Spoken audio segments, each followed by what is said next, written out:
juga seperti dawuhnya Al-Imam Najmuddin dan beberapa tokoh-tokoh yang lain yang menerangkan tentang syariah.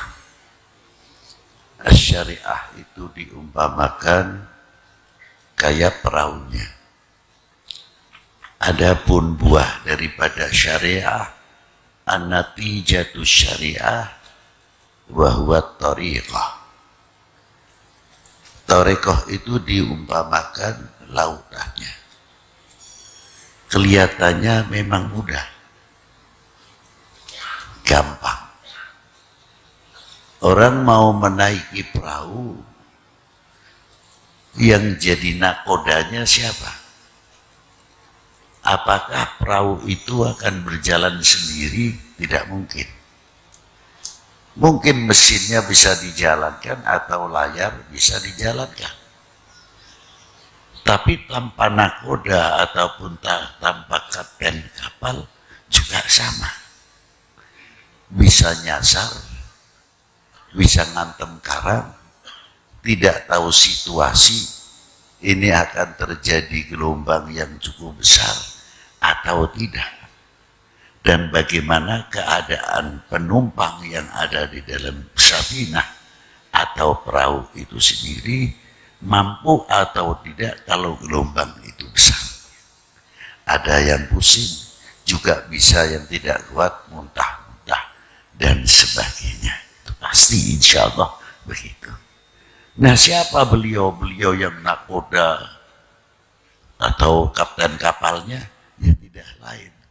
Di dalam syariah pun ya ulama-ulama yang luar biasa yang ada di dalam safinah. Tidak begitu saja perahu itu akan jalan sendiri.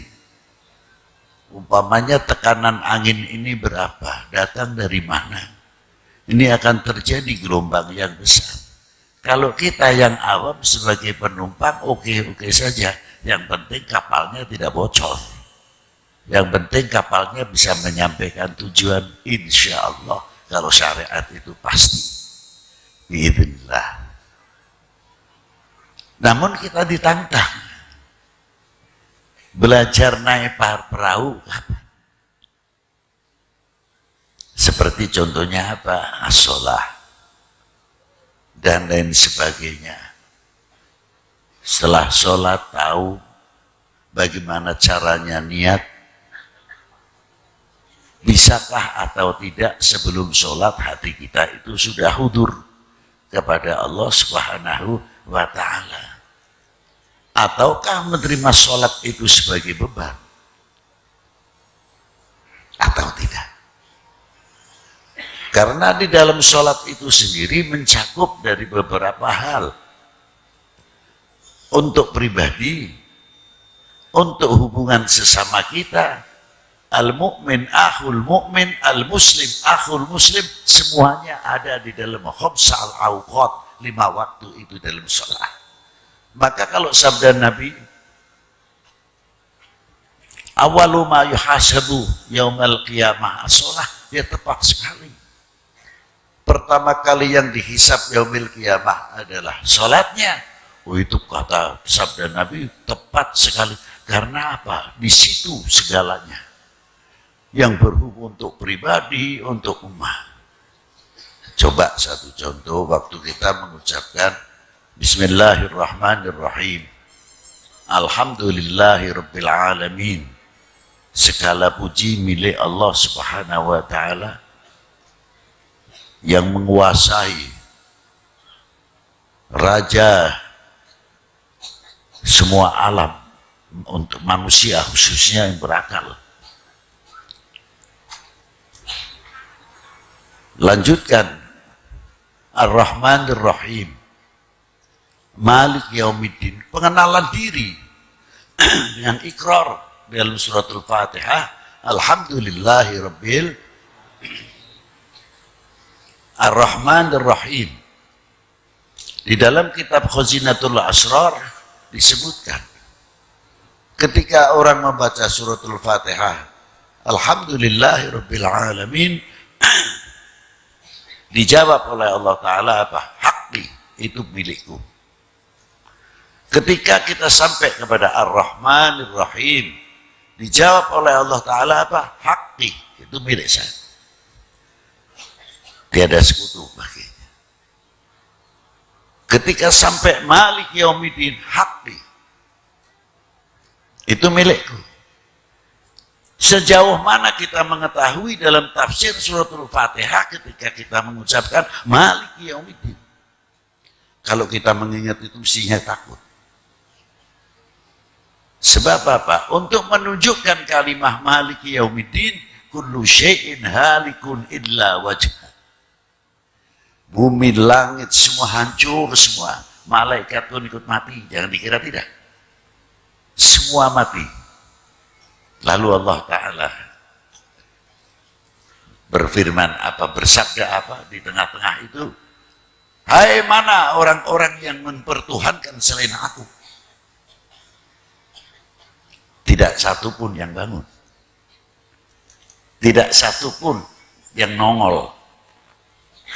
Di situ kita melihat bahwa al-wahidul ahad, as-samadul ladzi lam yalid wa lam yulad wa lam yakul lahu kufuwan ahad.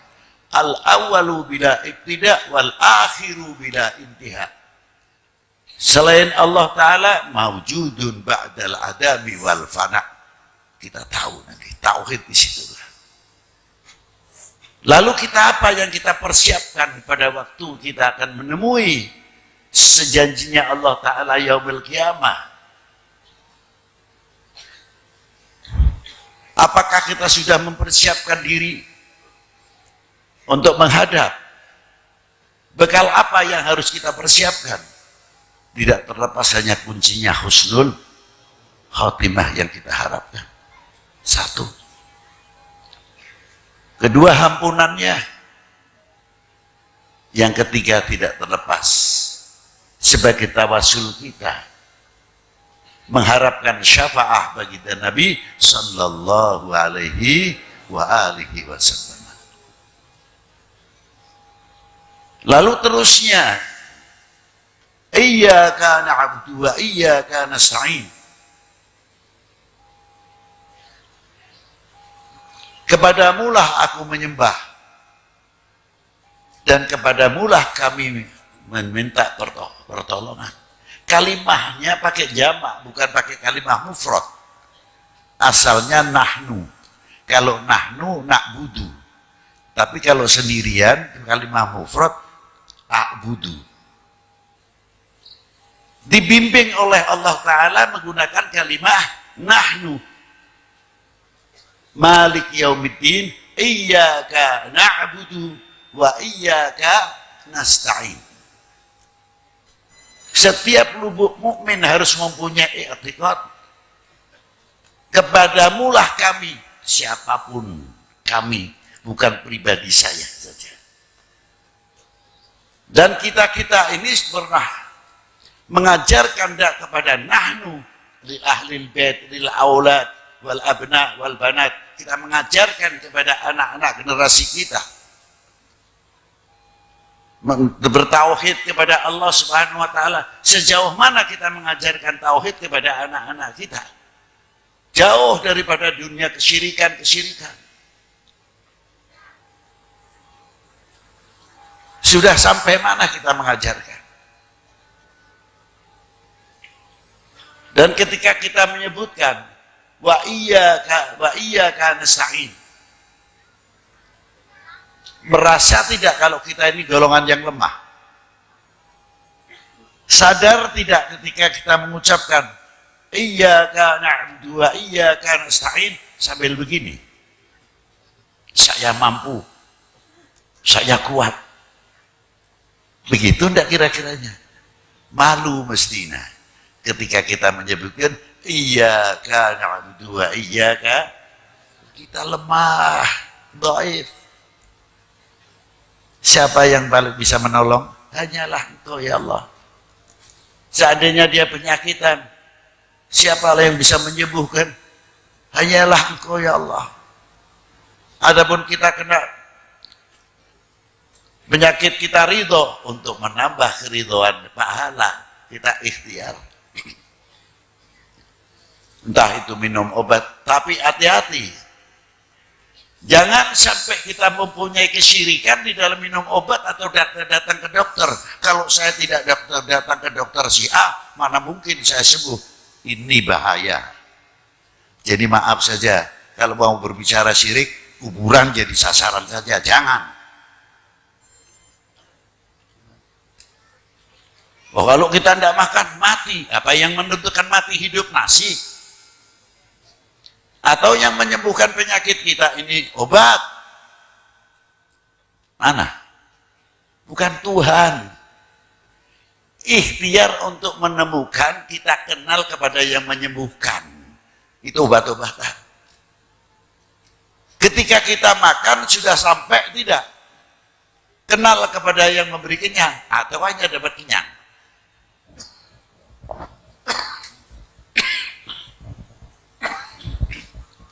Itu satu contoh. Coba kalau kita makan, belajar kenal kepada yang memberikan kenyang. Siapa? Allah wahdahu la syarikalah. Bimbingan, tarbiyah dalam suratul Fatihah untuk kita semuanya.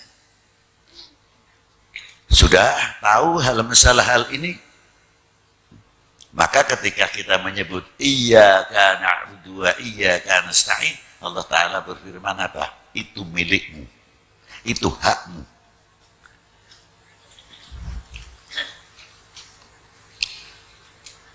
Kepedulian kita sejauh mana dalam mengucapkan ihdinas siratal mustaqim.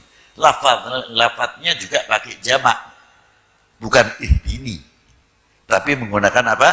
Ihdina, maknanya aja tunjukkanlah kami jalan yang lurus. Apakah itu untuk pribadi? Peduli antar kita al-mu'min akhul mu'min, al-muslim akhul muslim. Kalau tahu benar masalah ihdina siratal mustaqim, tidak ada antar muslim itu ribut saja. Tidak ada ikhtilaf, khilafnya itu kecil. Tapi lebih akrab, lebih menjalin, saling menghargai di antara satu sama yang lain. Sebab setiap sholat kami sadar, saling mendoakan. Tunjukkanlah kami jalan yang lurus. Bukan untuk akhirat saja. Tunjukkanlah kami. Mungkin yang dagangannya masih pasar sepi dan sebagainya, atau mengalami problema dalam hidup dan sebagainya. Ya Allah, tunjukkanlah kami, ekonomi kami, saudara-saudara muslim kami khususnya. Jalan yang beruntung, jangan sampai menempuh jalan kerugian dalam berekonomi. Ketika kita mendoakan, ingat dunia pertanian, juga semua petani-petani kita muslim khususnya. Umumnya pada bangsa ini. Tunjukkanlah kami jalan yang lurus dalam dunia pertanian. Sehingga dengan yang baik kita akan menjadi negara, bangsa yang mempertahankan ketahanan pangan. Bukan sekadar kita bicara tentang ketahanan pangan saja, tapi kita dilambari fondasi dengan tauhid kepada Allah Subhanahu wa taala, karena negara kita itu luar biasa. Dengan Pancasilanya, dengan apa namanya sila pertama, ketuhanan yang maha. Loh, itu hebatnya di situ. Ikhtiar tetap. Ihdinas siratal mustaqim. Saudara kita yang di rumah sakit mungkin masih sakit, atau dalam sakaratul maut, banyaknya doa kita ini hingga mencapai martabat husnul khatimah karena doa. Tunjukkanlah jalan yang lurus saudaraku yang masih sakit ya Allah. Semoga diampuni dan mendapatkan husnul. Sangat luas. Kalimah ihdina bukan untuk mendoakan umat Islam atau untuk bangsa Indonesia saja, tapi yang dari Haramain, Afrika, semua tercakup dalam kalimah ihdina siratal ladzina an'amta 'alaihim minan nabiyyin was-siddiqin wasyuhada hebatnya. Itu diantaranya. Nah, kalau kita sudah mengetahui yang demikian, ya luar biasa.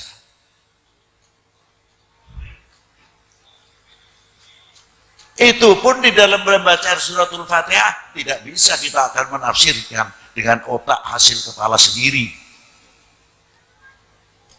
Harus kita punya guru hingga tahu dan sebagainya. Wudhu pun sama, harus punya guru. Itulah diantaranya kalau kita as-safinatu kal syariatu kasafinah, bahwa syariah itu seperti perahu. Jadi ilmunya kita naik perahu sudah tahu. Apalagi kalau kita kembali at-tariqatu kal bahr. Thariqah itu bagaikan lautan. Mengapa bagaikan lautan? Yang mengantar kita kenal kepada Allah dengan melalui jalur thariqah. Baru kita tahu begitu luasnya kekuasaan Allah Subhanahu. Itu diantaranya. Nanti kita akan ketemu buahnya daripada thariqah adalah mutiara-mutiara yang luar biasa, adalah hakikat. Apa maksudnya hakikat? Kita menemukan mutiara al-akhlaq wal adab kepada Allah Subhanahu wa ta'ala. Kalau kita memahami dalam suratul Fatihah dan kita memahami apa yang ada kandungan dalam suratul Fatihah, sangat luar biasa. Apalagi di dalam mesti kita berhubungan dengan baginda Nabi Sallallahu Alaihi Wasallam. Setiap sholat, entah itu wajib, entah itu sunnah, berapa kali kita mengucapkan Assalamualaikum ayuhan nabiyyu wa rahmatullahi. Itu di makam baginda Nabi itu dengan hadits yang cukup kuat. Dalam kitab Sa'adatul Darain ada satu malaikah yang selalu menerima sholawatnya umatnya baginda Nabi Sallallahu Alaihi Wasallam. Dan selalu malaikat itu menyampaikan kepada Rasulullah apa? Sholata fulan bin fulan ya Rasulullah. Bapaknya di bawah. Itu hebatnya. Berapa kali setiap hari kita berhubungan dengan Rasulullah. Assalamualaikum ayuhan nabiyyu wa rahmatullahi wa barakatuh. Kita semakin kenal kepada Allah, semakin dekat kepada Allah, semakin kenal kepada baginda Nabi SAW yang menuntun kita kenal kepada Allah Subhanahu wa taala, kenal benar, malu rasanya. Insya Allah dunia ini aman. Mau ramainya politik, mau ramainya apa terserah. Nanti 2024 umpamanya. Tapi karena kita takutnya kepada Allah, malu kepada Allah, malu sama Rasulullah SAW, kita tidak mudah menjadi bangsa atau menjadi umat yang terpengaruh oleh hoax dan sebagainya. Tidak mudah kita dipecah belah. Indonesia adalah tetap Indonesia, tidak ada Indonesia dua. Merah putih hanya satu, tidak ada merah putih. Itu. Maka dari itu, mari kita memperbanyak pendekatan-pendekatan diri kita kepada Allah Subhanahu wa taala dan kepada Rasulullah sallallahu alaihi wasallam.